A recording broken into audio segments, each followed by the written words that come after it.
मित्रांनो, आपल्या लाडक्या मराठी गुरुजी या यूट्यूब चॅनलवरती आपलं पुन्हा एकदा हार्दिक स्वागत.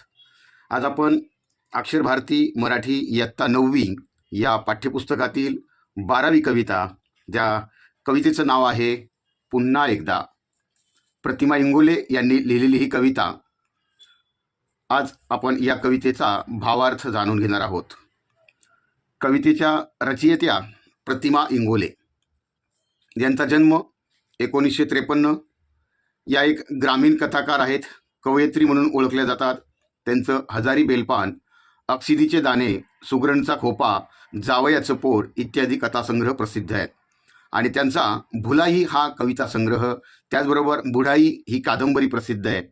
अस्सल वैदर्भी बोलीचा प्रभावी वापर हे त्यांच्या लेखनाचं खास वैशिष्ट्य आहे. तर हा झाला प्रस्तुत कवितेच्या रचयित्या प्रतिमा इंगोले यांचा अल्पसा परिचय. मित्रांनो, तुमचा मराठी यूट्यूब चॅनलला खूप भरभरून असा प्रतिसाद मिळत आहे. आणखीन असाच प्रतिसाद सोबत राहू द्या. पुन्हा एकदा मी आठवण करून देतो आहे, कृपया चॅनलला आतापर्यंत तुम्ही सबस्क्राईब केलं नसेल किंवा चॅनलवर तुम्ही नवीन आलेले असाल तर चॅनलला सबस्क्राईब करा, लाईक करा, कमेंट करा आणि आपल्या मित्रांना शेअर करा. चला तर मग पुन्हा एकदा या प्रतिमा इंगोले यांनी लिहिलेल्या कवितेचा आपण मध्यवर्ती कल्पना या ठिकाणी जाणून घेऊया. बघा, नवनिर्माणाचा ध्यास घेतलेल्या मनाच्या भावस्थितीचं वर्णन प्रस्तुत कवितेत कवयित्रींनी केलेलं आहे. थोडक्यात म्हणजे आपला हा जो मरगळलेला समाज आहे, जो झोपलेला समाज आहे, तर हा समाज जागृत व्हावा, जागा व्हावा, सगळे भेदाभेद मिटून जावेत आणि इथली जी तरुणाई आहे, जी तरुण पिढी आहे, ही तरुण पिढी नवविचारांनी भारून जावी. म्हणजेच त्या ठिकाणी एखाद्या विचाराने ती प्रेरित व्हावीत आणि एका नवीन समाजाची निर्मिती व्हावी. अशा आशादायक असणाऱ्या मनाच्या भावस्थितीचं वर्णन प्रस्तुत कवितेत कवयित्री प्रतिमा इंगोले यांनी केलेलं आहे. तर मित्रांनो, हा झाली कवितेची मध्यवर्ती कल्पना. तर कवितेचा आपण या ठिकाणी शब्दशः अर्थ या ठिकाणी जाणून घेऊया. बघा, कवितेला आपण सुरुवात करतोय.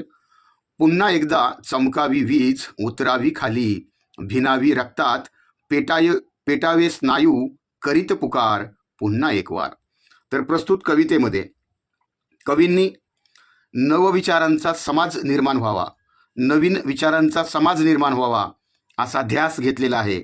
आणि याच ध्यास घेतलेल्या त्यांच्या भावनांचं चित्रण करताना कवयित्री म्हणतात की पुन्हा एकदा म्हणजे परत एकदा, चमकावी वीज म्हणजे आकाशात एखादी वीज लख्ख अशी चमकावी आणि उतरावी खाली, भिनावी रक्तात. बघा, भिनावी म्हणजे काय, मिसळून जावी. भिनावी म्हणजे विरघळून जावी. म्हणजेच आकाशात अशी एखादी वीज अशी लख्ख अशी चमकावी, ती खाली जमिनीवरती यावी आणि रक्तात मिसळावी. बघा, उतरावी खाली, भिनावी रक्तात, पेटावे स्नायू. बघा, म्हणजे आपल्या अंगात एखादी शक्ती अशी संचारावी, अंगामध्ये शक्तीचा संचार व्हावा आणि त्या शक्तीच्या संचाराने आपले जे स्नायू आहेत, आपले जे स्नायू म्हणजे मसल्स, हे काय व्हावेत, हे बलशाली व्हावेत, ताकदवार व्हावेत आणि त्यांनी एकदा पुन्हा घोष करावा.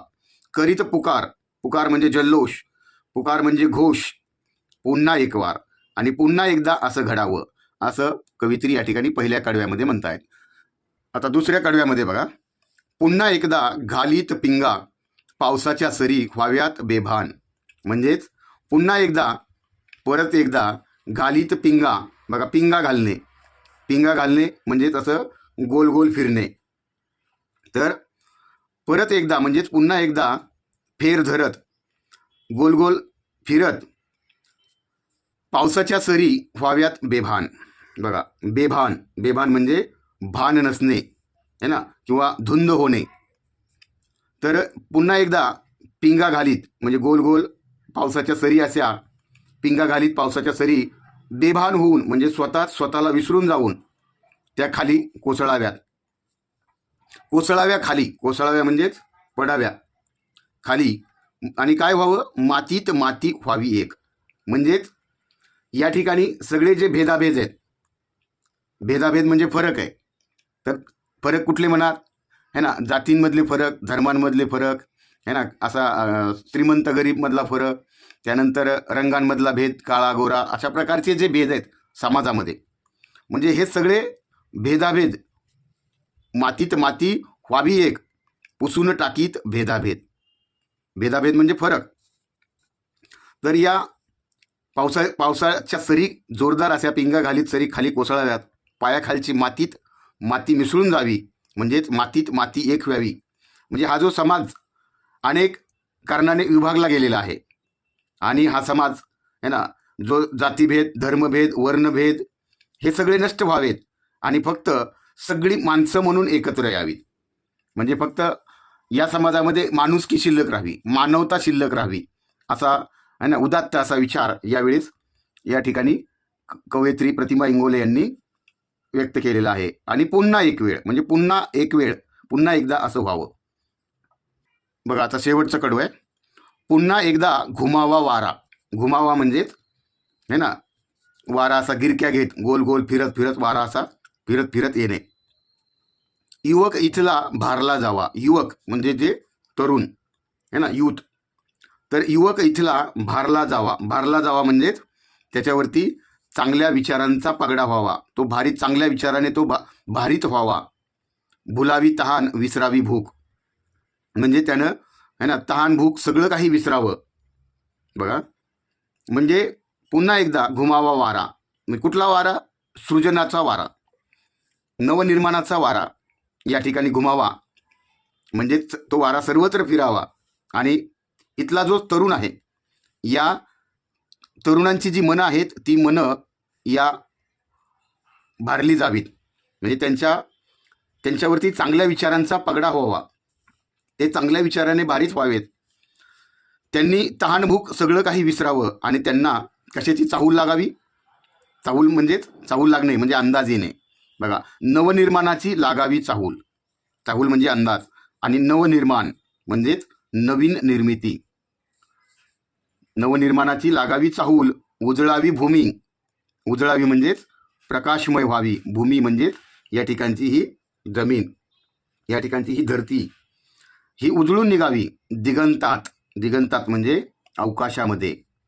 म्हणजेच या आजच्या या तरुण पिढीची मनं ही नवीन विचारांनी भारली जावीत. त्यांनी सगळी तहानभूक विसरून जावी, आणि त्यांच्यामध्ये नवनिर्मितीची, नवनिर्माणाची एक आश्वासक चाहूल लागावी. आणि याच नवनिर्मितीच्या तेजोमय अशा प्रकाशामध्ये इथली जी भूमी आहे ही भूमी उजळून निघावी, म्हणजेच प्रकाशमय व्हावी.